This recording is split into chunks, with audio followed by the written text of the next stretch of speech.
नमस्कार मित्रों, एक बार फिर से आप सभी का बहुत बहुत स्वागत, अभिनंदन। आज के इस वीडियो में हम रीट लेवल 2 एसएसटी में हिस्ट्री वाले पार्ट से रिलेटेड कुछ इंपॉर्टेंट क्वेश्चंस करेंगे। उम्मीद करूंगा कि वीडियो आपको पसंद आएगा और आने वाले एग्जाम को क्रैक करने में सहायक सिद्ध होगा। सो बड़े मनोयोग पूर्वक लास्ट तक देखना, पसंद आए तो लाइक करना, अपने दोस्तों के बीच शेयर करना। पहला क्वेश्चन है, यशोवर्मन की मृत्यु के बाद भारत में कौन सी शक्तियों के मध्य त्रिपक्षीय संघर्ष प्रारंभ हुआ था? यशोवर्मन की मृत्यु के बाद भारत की तीन महान शक्तियां कौन सी थी? तो गुर्जर प्रतिहार वंश, पाल वंश और राष्ट्रकूट वंश। इन तीनों ही महाशक्तियों ने कन्नौज पर अधिकार करने हेतु महान संघर्ष किया था, जिसे त्रिपक्षीय संघर्ष कहा जाता है। सेकंड, निम्नलिखित में से किस शासक ने एलोरा के प्रसिद्ध कैलाश मंदिर का निर्माण करवाया था? कृष्ण प्रथम, कृष्ण द्वितीय, राजराज प्रथम या राजेंद्र प्रथम ने एलोरा के प्रसिद्ध कैलाश मंदिर का निर्माण करवाया था? राष्ट्रकूट शासक कृष्ण प्रथम ने एलोरा या औरंगाबाद महाराष्ट्र के प्रसिद्ध कैलाश मंदिर का निर्माण करवाया था और यह मंदिर द्रविड़ शैली में निर्मित है। अल-बेरूनी किस आक्रमणकारी के साथ भारत आया था? भारत आने वाले अरब यात्रियों में अल-बेरूनी का महत्वपूर्ण स्थान है और यह महमूद गजनवी के साथ भारत आया था। पांचवा, पुरंदर की संधि 1665 ईस्वी में किन किन के मध्य हुई थी? पुरंदर की संधि हुई थी 11 जून 1665 को। किन के मध्य हुई थी? तो मराठा शिवाजी और जय सिंह के मध्य। राजा जय सिंह और मराठा शिवाजी के मध्य 11 जून 1665 ईस्वी को पुरंदर की संधि संपन्न हुई थी। शिवाजी ने 35 किलो में से 23 किले मुगलों को देने की यहाँ पे शर्त रखी थी। छठा है, निम्नलिखित में से कौन वीणा का एक कुशल वादक था? शाहजहां, जहांगीर, अकबर या औरंगजेब? वीणा का कुशल वादक था औरंगजेब। सातवां है, भारत में आने वाले प्रथम सूफी संत कौन थे? भारत में आने वाले प्रथम सूफी संत, प्रथम तुर्क आक्रांता महमूद गजनवी के समय पहली बार भारत में सूफी संत आए थे। ठीक है, और प्रथम सूफी संत यहाँ पे शेख इस्माइल। ठीक है। आठवां है, निम्नलिखित में से किसने नील दर्पण नाटक की रचना की थी? नील बागान मालिकों के अत्याचारों का नील दर्पण नाटक के माध्यम से खुला चित्रण किया गया था। इस नील दर्पण नाटक की रचना की थी दीनबंधु मित्र ने। 9 सितंबर 1760 ईस्वी की संधि के द्वारा मीर कासिम ने निम्नलिखित में से कौन से 3 जिले ईस्ट इंडिया कंपनी को सौंप दिए थे? मीर कासिम ने सितंबर 1760 की संधि के द्वारा ईस्ट इंडिया कंपनी को 3 जिले सौंपे थे। कौन कौन से? बर्दवान, मिदनापुर और चटगांव। 10वां, निम्नलिखित में से 1857 के विद्रोह के संबंध में कौन सा कथन सही है? कथन ए, फैजाबाद का मौलवी अहमदुल्ला ने अंग्रेजों के विरुद्ध जिहाद का नारा दिया। और कथन बी है, बहादुर शाह ने बख्त खां को खान बहादुर की उपाधि दी। कौन सा कथन सही है? तो दोनों ही कथन क्या हैं? सही हैं। ठीक है, फैजाबाद के मौलवी अहमदुल्ला ने विद्रोह का नेतृत्व किया तथा अंग्रेजों के विरुद्ध जिहाद का नारा दिया था। और बहादुर शाह जो थे, दिल्ली के शासक बहादुर शाह ने बख्त खान को खान बहादुर की उपाधि दी थी। 11वां, 1857 के विद्रोह में निम्नलिखित में से कौन संबंधित नहीं था? तो उधम सिंह 1857 के विद्रोह से संबंधित नहीं थे। ठीक है, उधम सिंह पंजाब के क्रांतिकारी थे। इन्होंने पंजाब के गवर्नर माइकल ओ डायर की लंदन में हत्या कर दी थी, जबकि कुंवर सिंह, रानी लक्ष्मीबाई और तात्या टोपे 1857 की क्रांति से संबंधित हैं। 12वां, मुगल चित्रकला के इतिहास में मील का पत्थर किसे कहा गया है? मुगल चित्रकला के इतिहास में मील का पत्थर कहा गया है किसे? रजमनामा को। ठीक है, अकबर के काल में रजमनामा नामक चित्रों की पांडुलिपि तैयार की गई, जिसे मुगल चित्रकला के इतिहास में मील का पत्थर कहा गया है। अबुल फजल की हत्या किसके द्वारा की गई? अबुल फजल की हत्या 1602 ईस्वी में की थी। किसके द्वारा की गई थी? तो वीर सिंह देव बुंदेला के द्वारा अबुल फजल की हत्या 1602 ईस्वी में की गई थी। अबुल फजल जो थे ये अकबर के नवरत्नों में से एक थे।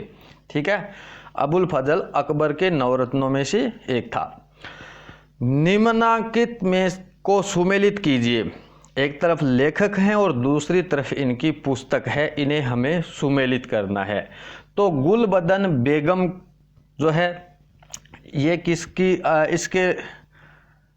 इनकी रचना है, पुस्तक है हुमायूंनामा। गुलबदन बेगम की पुस्तक का नाम है हुमायूंनामा। मोतमिंद खान की जो पुस्तक है इनका नाम है इकबाल नामा ए जहांगीरी। और अबुल फजल की आईने अकबरी तथा अब्बास खान सरवानी की पुस्तक का नाम है तारीख ए शेरशाही। इस तरह से हमारा राइट आंसर होगा ऑप्शन डी।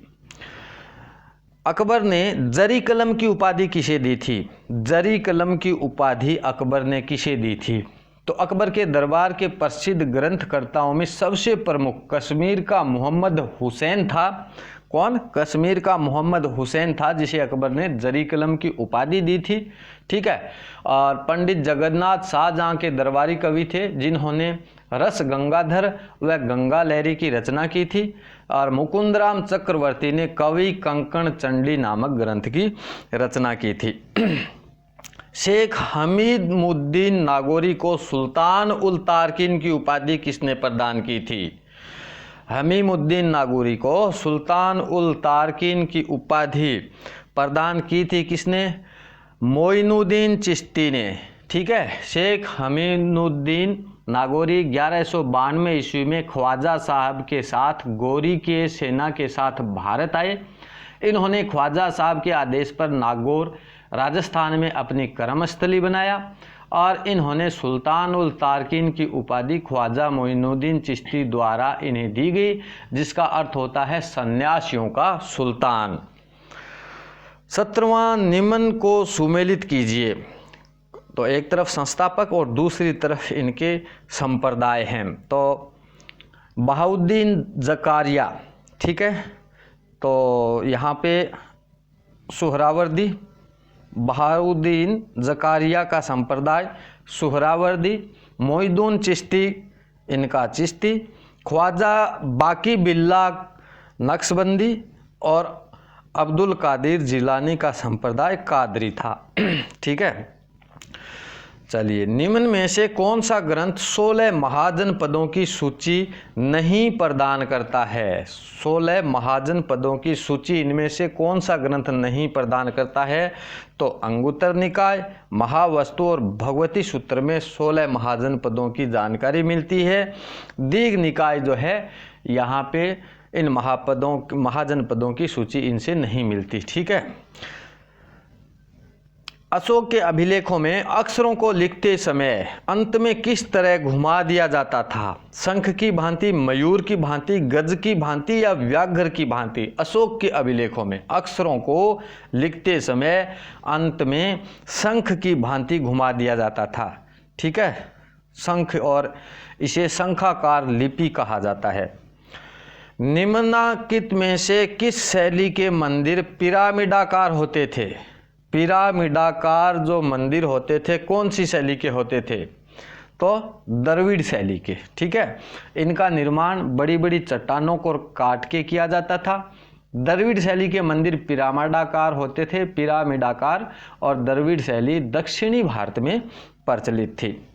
21वां बिजोलिया शिलालेख में निम्नलिखित में से किस वंश का उल्लेख मिलता है? बिजोलिया के शिलालेख में अजमेर के चौहान वंश का उल्लेख मिलता है। ठीक है, बिजोलिया शिलालेख 1170 ईस्वी का है, जो बिजोलिया भीलवाड़ा के पार्श्वनाथ जैन मंदिर के समीप एक चट्टान पर उत्कीर्ण है।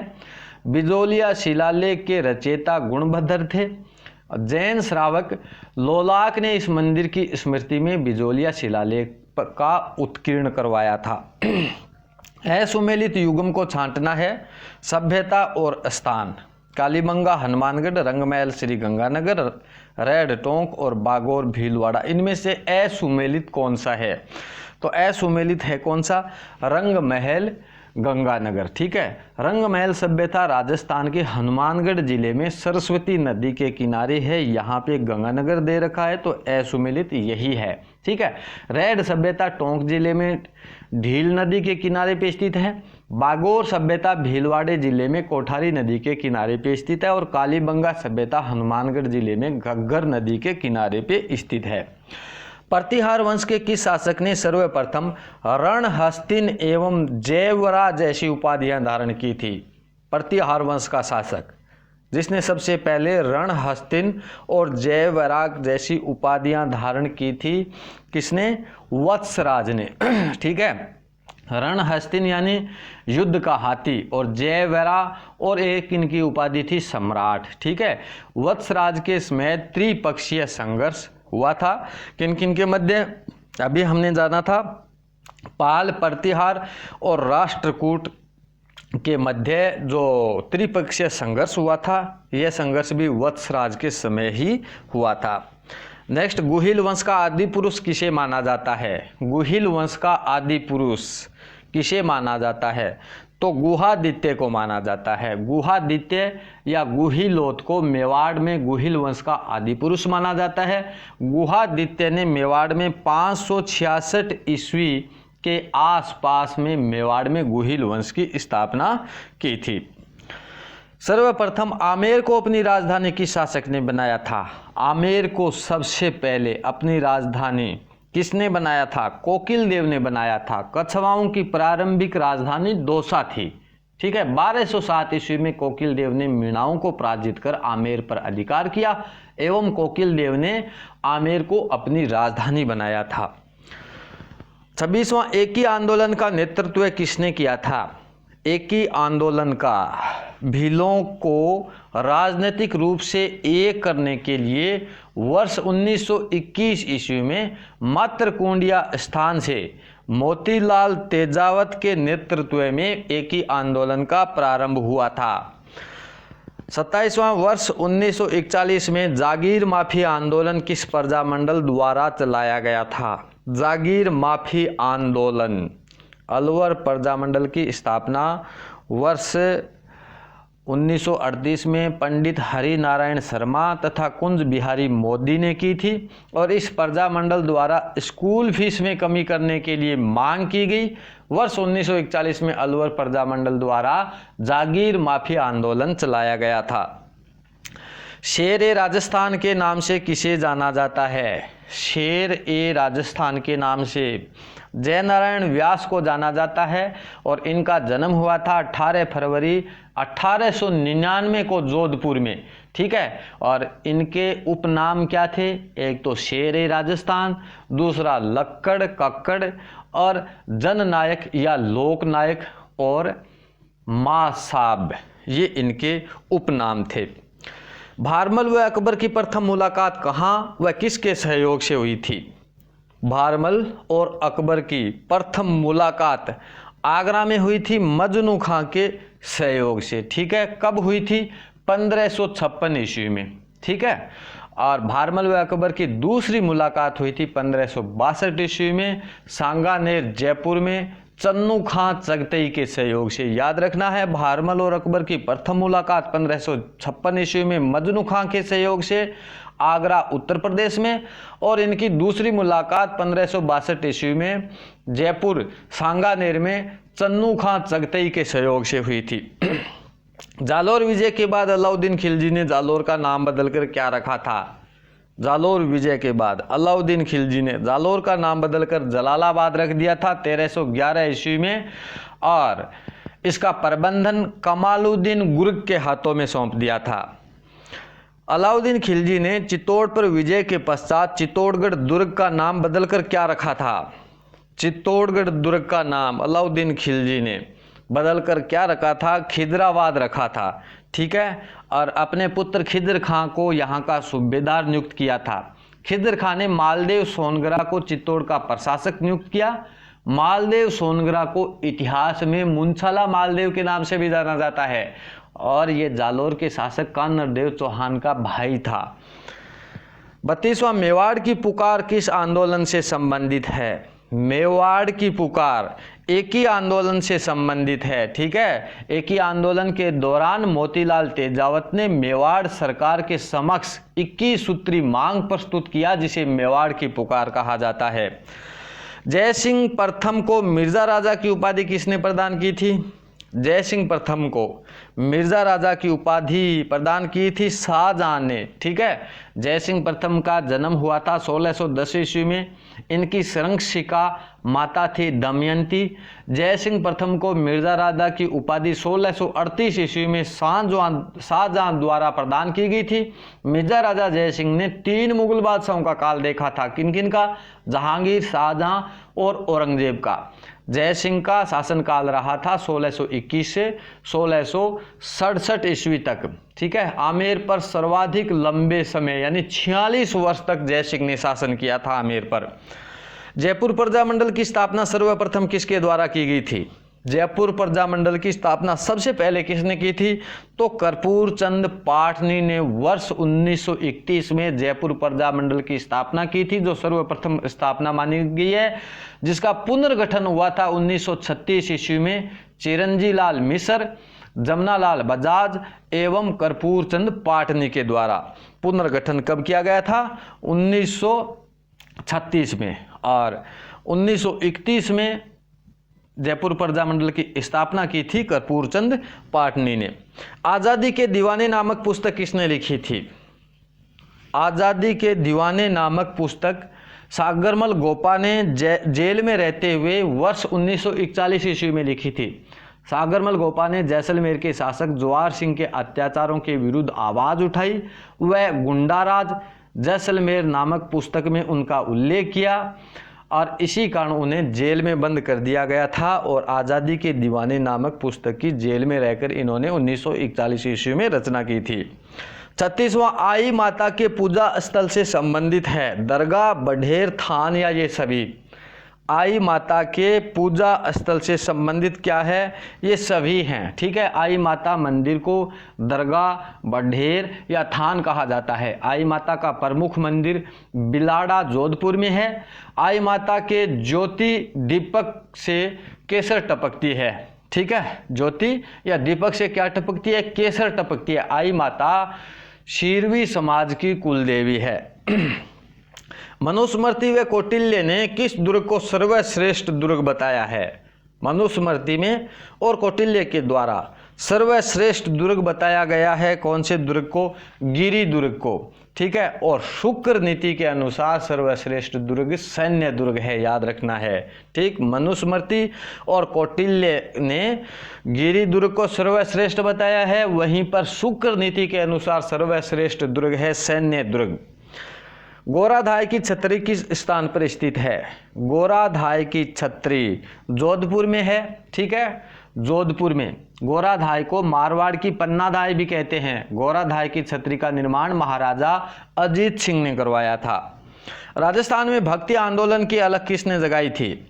राजस्थान में भक्ति आंदोलन की अलख संत धन्ना जी ने जगाई थी। ठीक है, संत धन्ना जी का जन्म टोंक के निकट धुवन गांव में 1415 ईस्वी में हुआ। ये संत रामानंद के शिष्य थे। इन्होंने राम के नाम स्मरण को ही ईश्वर प्राप्ति का मुख्य साधन बताया। संत धन्ना जी ने राजस्थान में भक्ति आंदोलन की अलख जगाई थी। सेवणिया पशु मेला आयोजित होता है। सेवणिया पशु मेला रानीवाड़ा में आयोजित होता है। ठीक है, सेवणिया पशु मेला जालोर जिले के रानीवाड़ा में लगता है। रानीवाड़ा जालोर जिले में है और यह मेला चैत्र शुक्ल एकादशी को आयोजित होता है। फड़ चित्रण के लिए प्रसिद्ध जोशी परिवार का संबंध किस जिले से है? फड़ चित्रण के लिए प्रसिद्ध जो जोशी परिवार है, इसका संबंध है भीलवाड़ा जिले से। ठीक है, फड़ चित्रण का जन्म मेवाड़ चित्र शैली के भित्ति चित्रण से माना जाता है। श्रीलाल जोशी फड़ चित्रण के लिए प्रसिद्ध हैं, जिन्हें वर्ष 2006 में पद्मश्री से नवाजा गया था। किसे? श्रीलाल जोशी को। पार्वती जोशी एवं गोतल देवी फड़ चित्रण की महिला कलाकार चितेरी हैं। जौहर खान किस लोक नाट्य की एक प्रसिद्ध कलाकार थी? जौहर जान। जौहर जान जो हैं वो कौन से लोक नाट्य की एक प्रसिद्ध कलाकार थी? तो तमाशा। ठीक है। तमाशा लोक नाट्य में महिलाओं की भूमिकाएं महिलाएं निभाती थी, ठीक है। जौहर जान बंशीधर भट्ट के समय तमाशा लोक नाट्य में महिला की भूमिका का अभिनय करती थी। इस लोक नाट्य का आयोजन खुले आंगन में होता है जिसे अखाड़ा कहा जाता है। अग्नि नृत्य का संबंध किस संप्रदाय से है? अग्नि नृत्य का संबंध कौन से संप्रदाय से है? तो जसनाथी संप्रदाय से है। यहाँ पे जसनाथी लिखा नहीं गया है, ठीक है। बी में आप मानना जसनाथी संप्रदाय से है, ठीक है। यहाँ पे थोड़ा मिस प्रिंटिंग हुई है, ठीक है। अग्नि नृत्य कतरियासर बीकानेर में आश्विन शुक्ल सप्तमी को जसनाथी संप्रदाय के अनुयायी जसनाथ जी की आराधना में करते हैं। इस संप्रदाय को सिद्ध रुस्तम जी ने ख्याति दिलाई थी, ठीक है। और यह नृत्य करते समय सिद्ध फतेह फतेह की जय घोष करते हैं। तो याद रखना है जसनाथी संप्रदाय से संबंधित है अग्नि नृत्य। नांदना क्या है? वाद्य यंत्र, त्योहार, वस्त्र या आभूषण। नांदना ये क्या है? ये वस्त्र है, ठीक है। आदिवासी महिलाओं के द्वारा पहने जाने वाला घाघरा है। यह आदिवासियों द्वारा प्रयुक्त किया जाने वाला प्राचीनतम वस्त्र है जिसे नीले रंग की छींट व चतुष्कोण की तितली भांत से बनाया जाता है। कंजर जाति की कुल देवी कौन है? कंजर जाति की कुल देवी जोगनिया माता हैं, ठीक है। जोगनिया माता कंजर जाति की कुल देवी जोगनिया माता भीलवाड़ा से संबंधित है। कंजर जाति की आराध्य देवी चौथ माता व रक्त दंजी माता जिनका मंदिर सवाई माधोपुर में है। कंजर जाति में हनुमान जी को आराध्य देव के रूप में पूजा जाता है। उदयपुर चित्र शैली का स्वर्णकाल किस शासक के काल को माना जाता है? उदयपुर चित्र शैली का स्वर्णकाल जगत सिंह प्रथम के काल को माना जाता है, ठीक है। उदयपुर चित्र शैली मेवाड़ स्कूल ऑफ पेंटिंग में आती है। उदयपुर चित्र शैली का प्रारंभ राणा कुंभा के शासनकाल में हुआ था। जगत सिंह प्रथम का शासनकाल उदयपुर चित्र शैली का स्वर्णकाल था। चरी नृत्य कहाँ का प्रसिद्ध है?